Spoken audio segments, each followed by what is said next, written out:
E nós vamos aqui ver que, de novo, Jesus aparece aos 11 discípulos, uma semana após a sua ressurreição.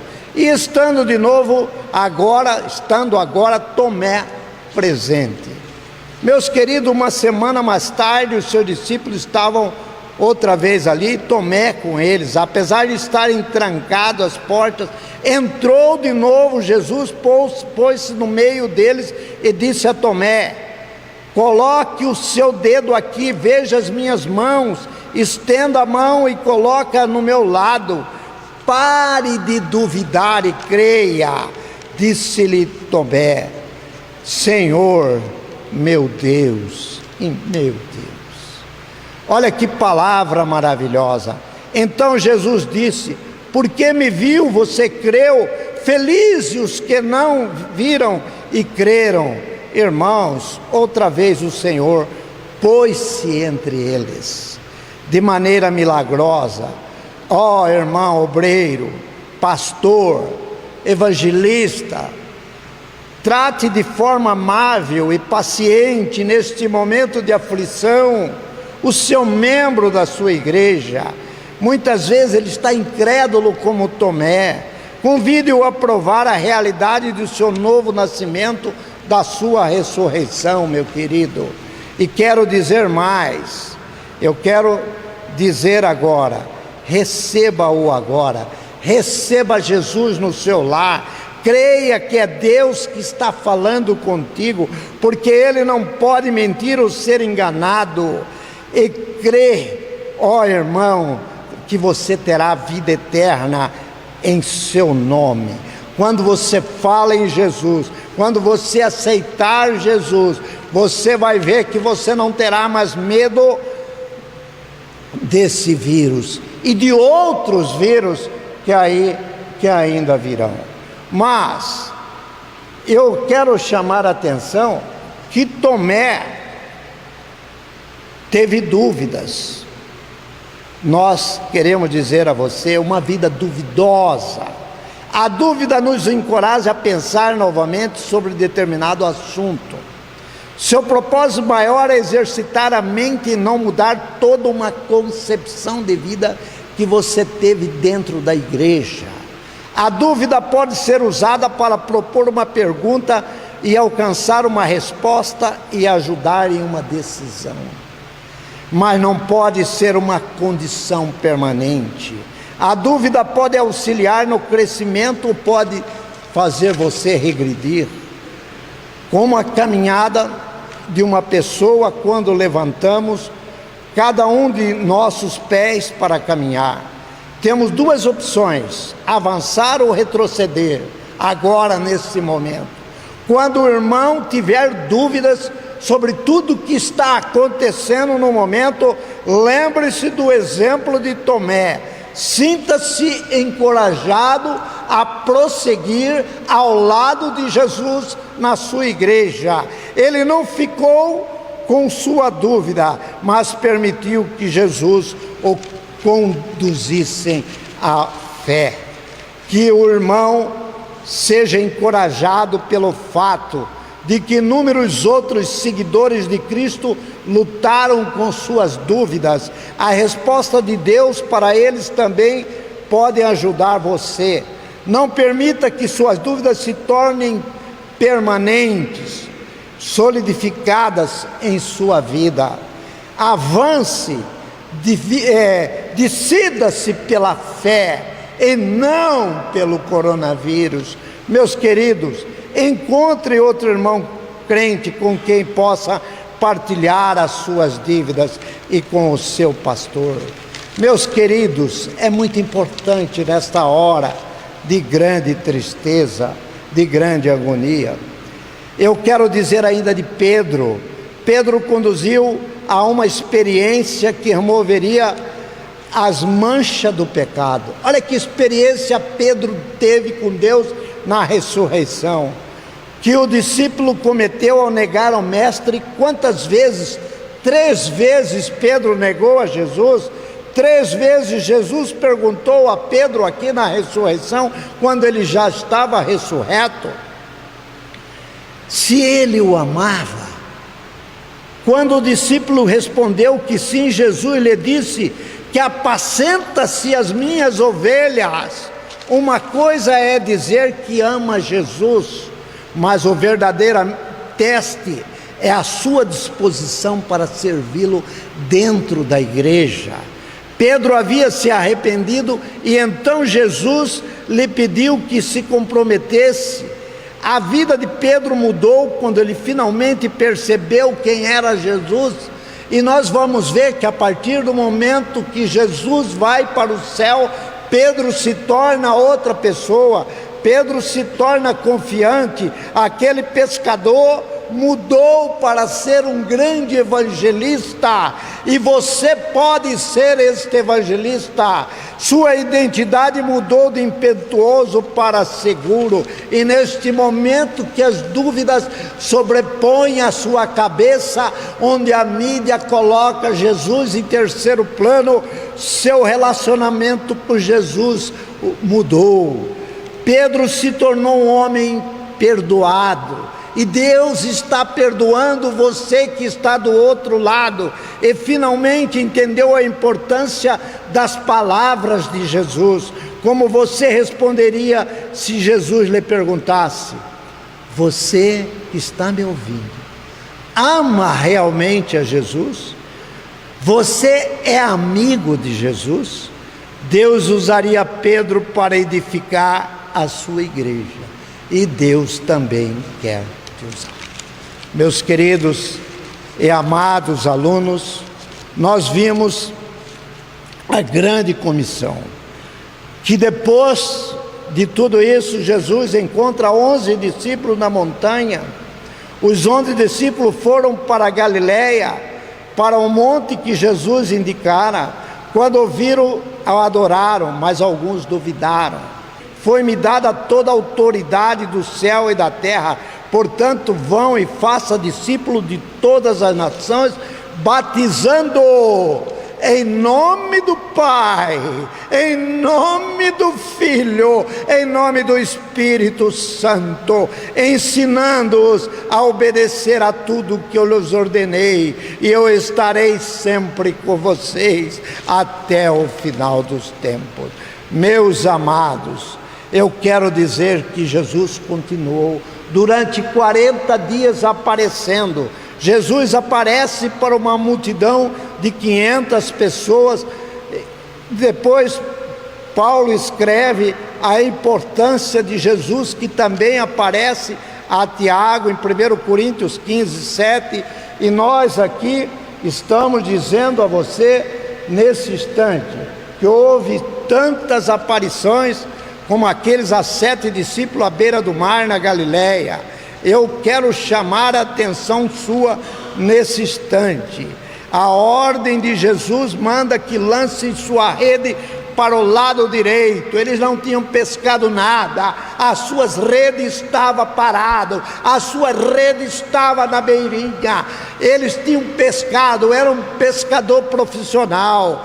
A pesca imediatamente começa a ficar cheio de peixes. Eu quero dizer, com a presença de Jesus, as coisas mudam para você. Não importa o que está acontecendo com você nesse instante, Deus vai te dar também prosperidade em todas as áreas, principalmente na saúde. Eu quero que você tenha fé, meu querido.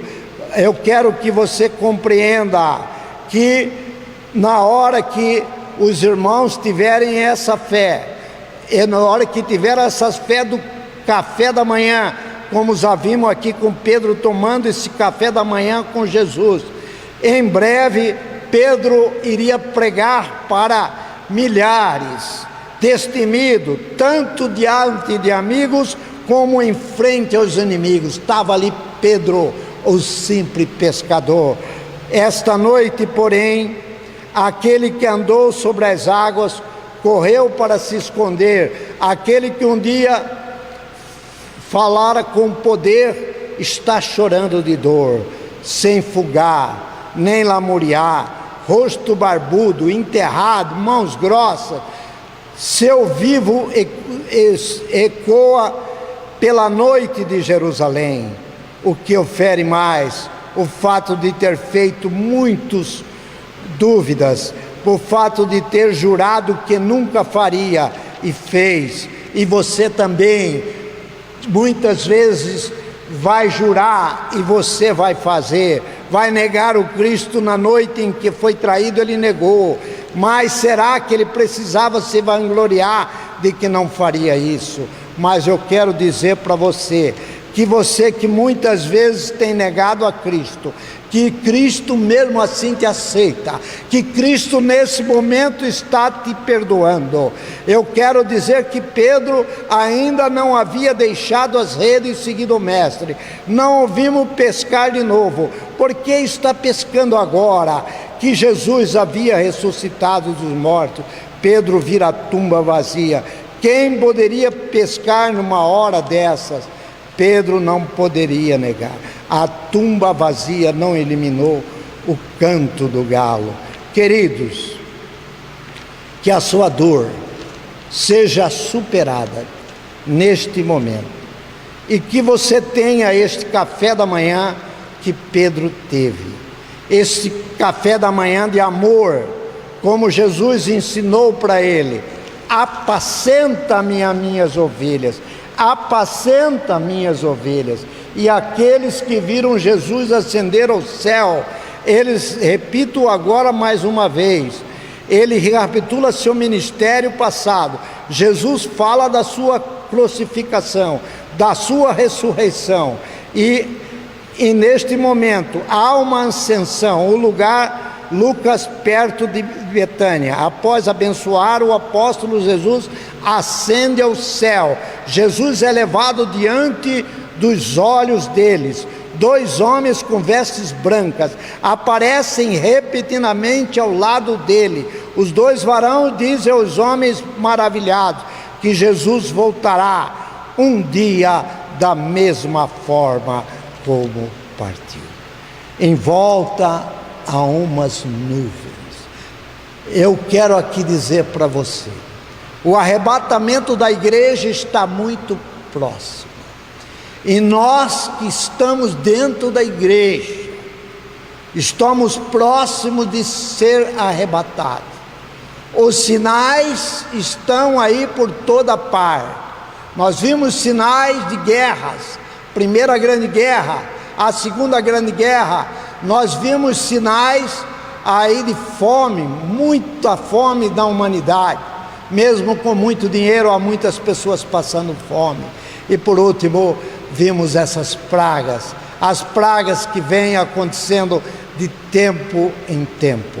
Por isso, preste atenção aos céus. Os sinais estão aí. Volte-se imediatamente para Jesus, porque Ele está do lado direito do Pai e deixou um lugar para você. Esse lugar é seu, por isso arrependa-se e neste momento fique ao lado de Jesus. Nosso muito obrigado. A ressurreição de Cristo é a nossa ressurreição. No Novo Testamento ela revela a morte do homem velho e o nascimento do homem novo, tão bem preconizada nos textos paulinos. A ressurreição de Jesus, narrada em todos os evangelhos, como nós falamos aqui, mostra a vitória da vida sobre a morte.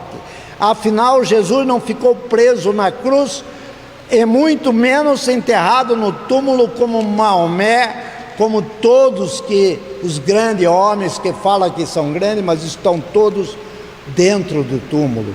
Jesus ressuscitou para a vida, refazendo a esperança de que os valores de justiça e de amor são mais fortes do que a violência e a injustiça. A ressurreição é muito mais importante, pois convoca a todos os cristãos, convoca você para que junto com Jesus Cristo renasçam para uma nova vida. Tudo o que prejudica o ser humano em sua vida deve ser deixado de lado, deve ser enterrado, deve ser queimado. queridos, estamos encerrando e quero dizer para você que nessa ressurreição você deve preocupar em renascer para uma nova vida, agora em Cristo, que vive para sempre. O homem novo deve brotar de novos relacionamentos. A vida nova deve ser o fruto do esforço coletivo de você e da tua igreja, de criar uma nova sociedade baseada em valores nobres. Devem mudar os seus comportamentos, devem fazer com que a vida em sua profundidade encontre novos parâmetros e níveis de fé. A pessoa deve transbordar essa alegria para todos os lares. Por isso, meu amado, é você a pessoa que Jesus está falando. O corpo de Cristo vai moldar você, segundo o corpo ressurreto de Cristo. O seu corpo será não só carne e osso, mas vai ser sem pecado, sem decadência e sem morte. Vai ser um corpo glorificado. Não significa desse corpo amanhã uma luz brilhante, conforme se dá com o próprio Jesus, mas como na transfiguração de Cristo, ou conforme acontece com Deus nos céus. A glória refere-se ao fato de que a glória de Deus é a manifestação de infinitas perfeição de Deus, que vai estar agora em você, crente.